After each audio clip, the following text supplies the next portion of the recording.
Good morning મિત્રો, રામ રામ બધા ભાઈઓને. તો મિત્રો આજે છે રવિવાર, આજે ઓફિસ નહોતું જવાનું એટલે અમે જે આવી ગયા છે ખેતરમાં સાર લેવા માટે. જો અમારા ટીમી સાર લે રહ્યા હે. ટીમી આમ તાક દે. તું નહીં તાકતો? પોતે સાર લે રહ્યા છે. જો રહી ગયા તો તમારે મધુ આવી ગયો છે સાર લેવડાવવા. મધુ આમ તાક. એ મૂડમાં હોય ને તો ખૂબ કામ કરે અને ઓફ મૂડ હોય ને તો તારે હરામ કંઈ ના કરે. અત્યારે જો મૂડમાં છે તે જેવી સાર ટીમે તો પોટકો કરી દે. હા આપણે હવે પોટકો લઈ અને અમે ટીમીની બધા આઈડિયા છે ઘરે. આજે 9 વાગ્યા છે. આજ ઓફિસ નહોતું જવાનું એટલે નાયા નથી, હવે નાવશે. અને મધુને ને મમ્મીને જવાનું છે મધુન મામાની મોન ટીમીને મીતું રહેશે ઘરે. આપણે રોટલા ખાવાનો પ્રોગ્રામ છે ગામમાં, એટલે હજી શાક બનાવવાની છે. શાક બનાવીને ચા લઈને અને પછી જશે આપણે ગામમાં. જાઉં મામાની? હા નહીં જાઉં. તેમી કે પપ્પા તમે બાઇક લઈને નહીં આવતા એટલે મારે કે સાધનમ નહીં જાઉં, મને તડકો લાગે છે. એટલે મધુન મમ્મી બે જશે અને મધુન માસી આવવાના છે તનવાડથી, એટલે એ બધા જશે અને આપણે રહેશું ઘરે. આ ઢોરોનું થોડું પાવા થોડી નિયાર કરવી આપણે ઉપર આવી જશે ડ્યુટી. તો 10 વાગ્યા છે, અમે બધા હવે 9 તૈયાર થઈ ગયા છે. હવે મધુની એની મમ્મી કે મને કે ગામમાં મેળવા આવો, તે અમે જવા રહ્યા છે ગામમાં મેળવા. રોટલા બનાવ્યા છે મમ્મીએ, એ ગામમાં આપણે ખાવા જવાનું છે. આ બની લીધી 2 શાહની. અને તમે આમ તાકો જો મધુ તૈયાર થઈને બેસી. મધુ આમ તાક બોલા. રામ રામ બધા ભાઈ.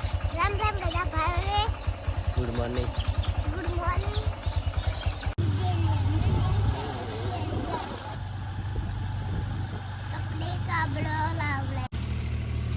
જો લકડ ખોદાઈ ગયું.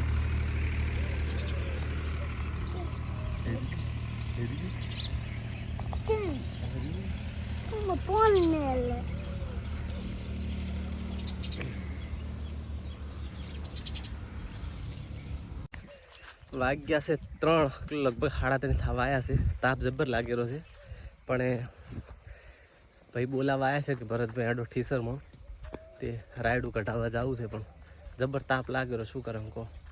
ચલે એક કામ કર, 200 रुपया दे और 50 रुपया काट ओवर एक्टिंग के वजह જવું પડશે. મોન્ટીની આઈડિયા છે પાણીનો બાટલો લઈ અને મીતુ આ વેરો સામે તો. હા અમે ગમે અહીંયા અમારા ટોમી તો અમારા હારે ને હારે. હવે 2 ભાઈ કે અમારે આવશું કે પોતે તડકેમાં આવતા હશે.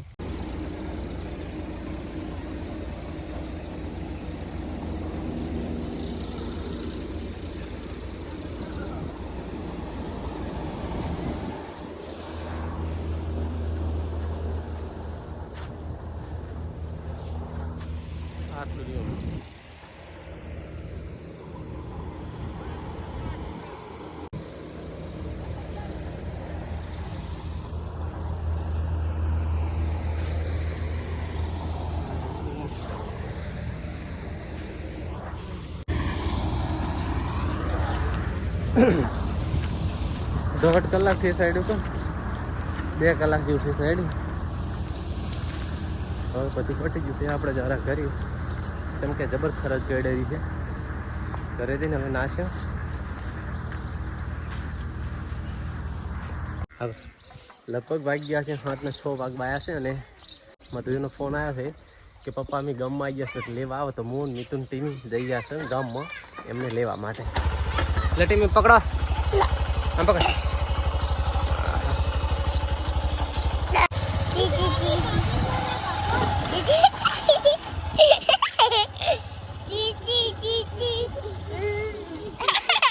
મળી જશે મિતુન મધુન ટીમી આવી ગયા. હવે છે આપણે દાશે કરી લે મધુ પકડ.